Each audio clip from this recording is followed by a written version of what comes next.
Messages from the House of Commons. Projet de loi. Ontario. Thank you, Speaker. Honourable Senatrice et Sénateur, je prends... Honourable Senators, I rise today to speak to the message from the House of Commons on Bill S-228. This bill, an act to amend the Food and Drug Act prohibiting food and beverage marketing directed at children, was introduced by Senator Nancy Greenrain in September 2016. It completed the legislative process in the Senate in September 2017 and was sent to the other place at that time. We received the message currently before us in September of 2018 with 2 amendments. I was only summoned to the Senate in February 2018, and so this is my first opportunity to rise on behalf of the agricultural industry to address this legislation. When I came to the Senate, I brought with me over 30 years of experience in the field of agriculture. In fact, my work in agriculture was the very reason for which I was called to the Senate. Therefore, every piece of legislation we discuss, every issue we examine, I look at through the agricultural and rural lens. How will this affect rural communities? How will this affect primary producers, processors, and the agriculture industry overall? I support the intent of Bill S-228. Let me repeat that. I support the intent of the bill. I also support the study that the Standing Committee on Social Affairs, Science and Technology undertook to address rising obesity rates in Canada. In addition, I broadly agree with the 2 amendments sent to us from the other place. The first amendment lowers the age to be considered a child from 17 to 13. The second implements a parliamentary review within 5 years to examine any unintended consequences of this piece of legislation. However, because of my agricultural focus, I have a few concerns with the legislation at this time. They have been somewhat reduced based on confirmations given to me by Health Canada, but I still think they're worth putting on the record. A 5-year parliamentary review is a good thing, but if we can avoid consequences that we are already seeing, we should try to do our best to do so. As my honourable colleague, Senator Seidman, stated in this chamber, quote, rates of obesity have tripled in Canada since 1980, and 1 in 3 children between the ages of 5 and 17 are either overweight or obese, end quote. Many of us have been receiving correspondence from organizations like the Heart and Stroke Foundation and the Canadian Cancer Society asking for us to pass this legislation as soon as possible for the health of our children. Of course, the health of our children is of utmost importance. I want to ensure that my grandsons, Jackson and Connor, your children, your grandchildren, and Canadians, regardless of age, have healthy eating habits and that products are not inappropriately marketed to children. That being said, some problems with the bill arose late in the legislative process during a November 5th meeting between Health Canada officials and agriculture industry stakeholders. Concerns which I believe must be put on the record in this chamber. The first of these issues is the use of the word unhealthy. This word appears in the bill 6 times. Using the word unhealthy to describe a certain food can be misleading. As far as I understand, it's not the individual foods we eat, but the entire diet that should be looked at. Other countries like Australia, Ireland, and the UK have laws around marketing to children. However, they use the terms such as unhealthy eating habits or unhealthy lifestyles. They do not reference unhealthy foods.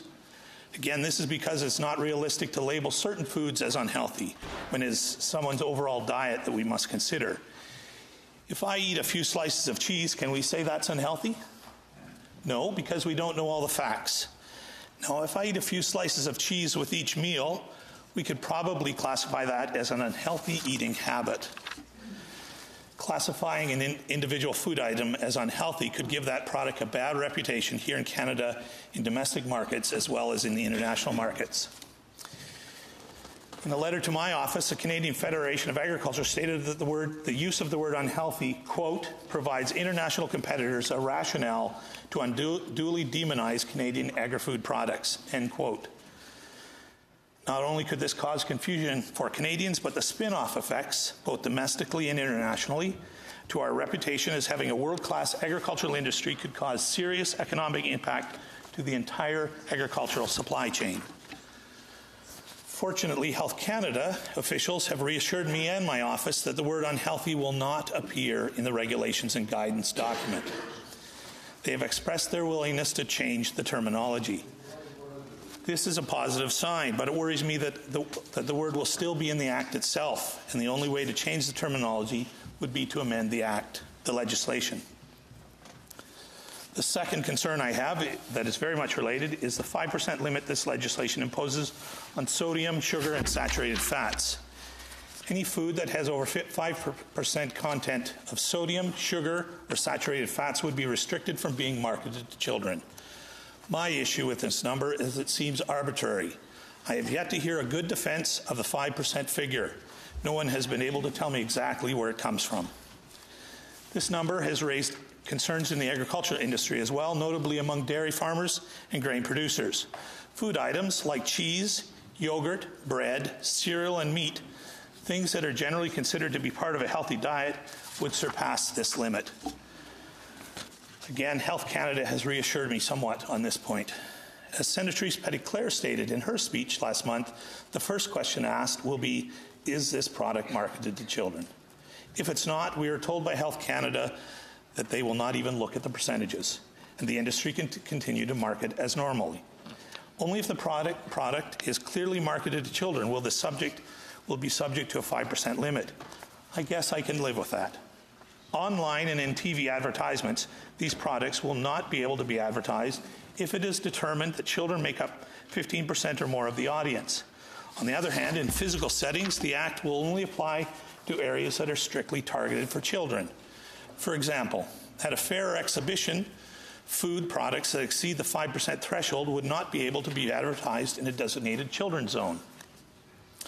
However, according to Health Canada officials, they would be able to be advertised at the fair in general, as long as the advertising is not targeted directly to children, such as using a sign featuring cartoon characters or a dancing mascot. This is regardless of the percentage of attendees that are children. I am not opposed to this point. However, there has been some confusion among stakeholders. Some are still under the impression that the 15% limit will be applied in physical settings as well. I and some of my honourable colleagues in this place hope that Health Canada will make it very clear in the final version of their guidance document and accept and use input from the Canadian Association of Fairs and Exhibitions, the Calgary Stampede, and other groups. My final concern with this piece of legislation, and possibly the most serious, is the insufficient consultation that has taken place within the agricultural industry. I have heard from Dairy Farmers of Canada, the Canadian Meat Council, Canadian Federation of Agriculture, 12 grain organizations, Food and Consumer Products of Canada, Restaurants Canada, Ferrero Canada, and more. The constant refrain from them has been that this is not good for agriculture, that this will give a bad reputation to certain important agricultural products, and that there has not been enough consultation with the agricultural industry and primary stakeholders.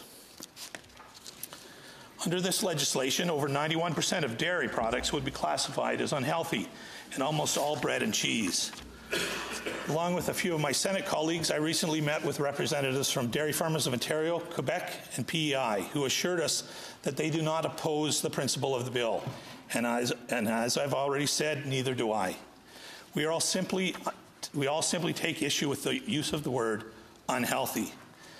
We discussed this issue at our December 6th meeting of the Senate Agriculture and Forestry Committee. We heard from stakeholders in the grain industry, the Baking Association, Grain Growers of Canada, and the National Millers Association. The discussion focused around the sodium content, as most breads marketed today would surpass that 5% limit. Health Canada representatives were also present at that meeting, and they assured the committee that they would meet with stakeholders in the agricultural industry over the following weeks. In February, they did have one meeting with the Canadian Federation of Agriculture. However, I feel that their consultation with agriculture has not yet gone deep enough. Even if this bill passes, I urge Health Canada to continue to seek feedback from primary producers and others, allowing these groups to have input into the regulations and the guidance document. Though a parliamentary review after 5 years will still be valuable, I believe that Health Canada should make every effort to hear from those in the industry now, which could reduce the unintended consequences over the next 5 years. As I have stated, I have concerns with this legislation. I'm somewhat less worried with the commitments from Health Canada that they will not use the word unhealthy in the regulations and guidance document, and that they will consult with the agricultural industry through the process of drafting regulations. Honourable colleagues, I worked with the Chamber Operations and Procedures Office to discuss options to address my concerns. The first option was to amend the bill on the floor of the Senate chamber. The second was to refer the message to the Standing Committee on Agriculture and Forestry and try to amend it there.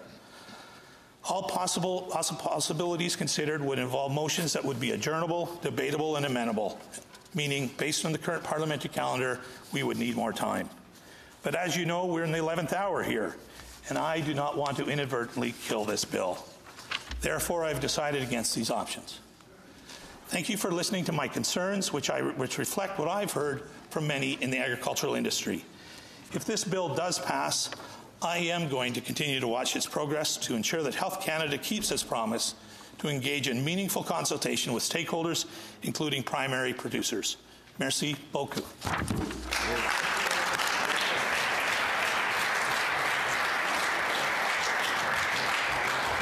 Senator Wallen, question?